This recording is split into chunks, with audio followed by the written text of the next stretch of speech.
Hola, hablemos del impuesto a la renta en Perú.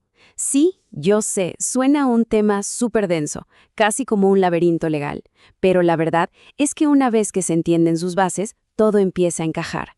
Así que hoy vamos a desglosar esta ley para que los principios fundamentales queden clarísimos. Y es que de verdad, toda esa aparente complejidad se reduce a solo dos ideas clave. Dos conceptos. Si se entienden bien estos dos puntos, el resto del sistema cobra mucho sentido. Así que vamos a ver cuáles son. Ok, empecemos por el principio. Antes de meternos en cómo se calcula el impuesto y todo eso, hay que tener claro qué es lo que se está gravando. O sea, qué considera la ley como renta. Porque, ojo, tiene una definición bien específica. Bueno, si nos vamos al artículo 1 de la ley, vemos que el concepto es súper amplio. Para ponerlo en fácil, la renta es básicamente cualquier ingreso que venga del capital, o sea, de las inversiones, piensen en intereses, por ejemplo. También del trabajo, como un sueldo, claro. Y además se incluye algo clave, las ganancias de capital, que es cuando se vende un bien como una casa por más de lo que costó. Y ahora sí, llegamos al núcleo de todo este asunto. Los dos pilares que sostienen todo el sistema.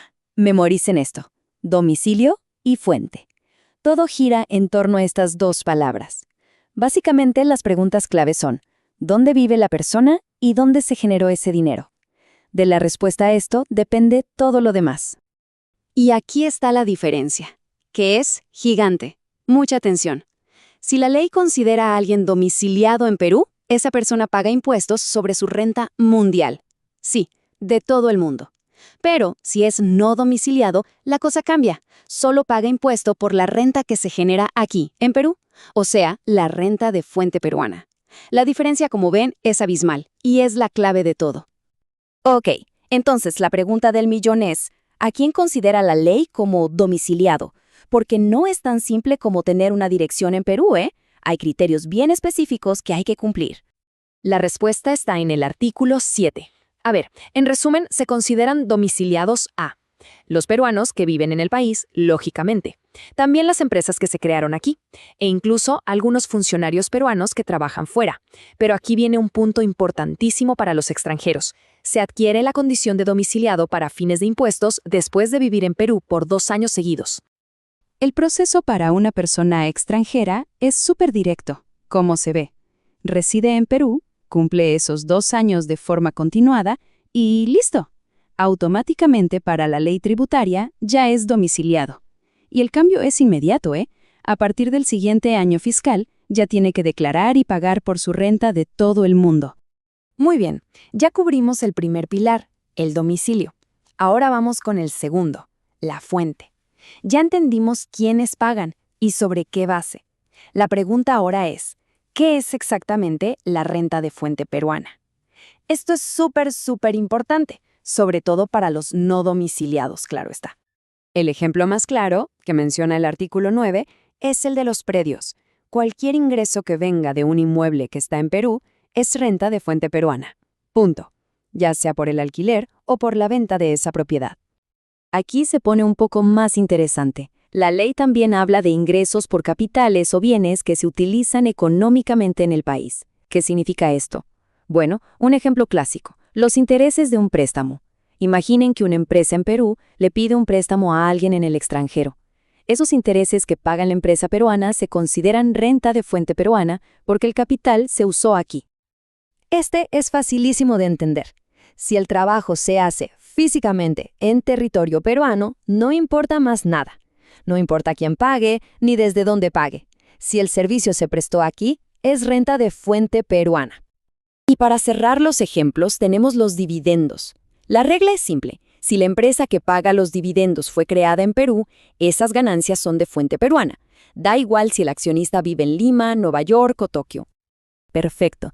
Entonces, ya tenemos los dos pilares: domicilio y fuente. Ahora, ¿qué pasa cuando la ley ya identificó un ingreso como renta de fuente peruana? Bueno, pues no lo mezcla todo. Lo que hace es clasificarlo. A mí me gusta pensar que es como una gran máquina clasificadora con 5 compartimentos distintos, y cada ingreso cae en uno de ellos. Y aquí la tenemos, la máquina en acción, tal como la describe el artículo 22. La ley crea 5 categorías: A ver, rapidito. La primera es para alquileres, la segunda para otras rentas de capital, como intereses o dividendos. La tercera es para todo lo que sea negocio o empresa. Y finalmente, la cuarta y quinta son para las rentas del trabajo, la cuarta para independientes y la quinta para los que están en planilla. Y ojo, esto es súper importante. Cada categoría tiene sus propias reglas y sus propias tasas de impuesto. Claro, no todo el dinero que entra al bolsillo paga impuesto. La ley es muy clara y dice que hay ciertos ingresos que están fuera del juego. Se usan dos palabras, inafectos y exonerados.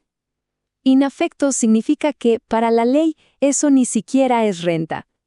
Y exonerado significa que, sí es renta, pero una ley específica dice, tranquilo, esto no paga impuesto. Y aquí tenemos algunos de los ejemplos más importantes, que están en los artículos 18 y 19. Miren qué conceptos clave no pagan impuesto. Las indemnizaciones, por ejemplo, por un despido. Las CTS, un clásico. Las pensiones de jubilación, incluso los intereses que generan los ahorros en el banco. Conocer estas excepciones es de verdad fundamental para cualquiera que maneje sus finanzas. Bueno, ya casi para cerrar, un punto súper importante. Todo lo que hemos visto hoy es una guía para entender los conceptos básicos, los pilares de la ley. Pero, por favor, que quede claro, esto no es una asesoría fiscal. Cada caso es un mundo y siempre se debe consultar con un especialista. Y así llegamos al final. Ahora que los conceptos de domicilio, fuente y las 5 categorías están más claros, la gran pregunta que queda en el aire es, ¿cómo se aplica todo esto a una situación personal? La idea es que con esta base se pueda enfrentar el sistema tributario con un poco más de seguridad y conocimiento. Nos vemos en la próxima.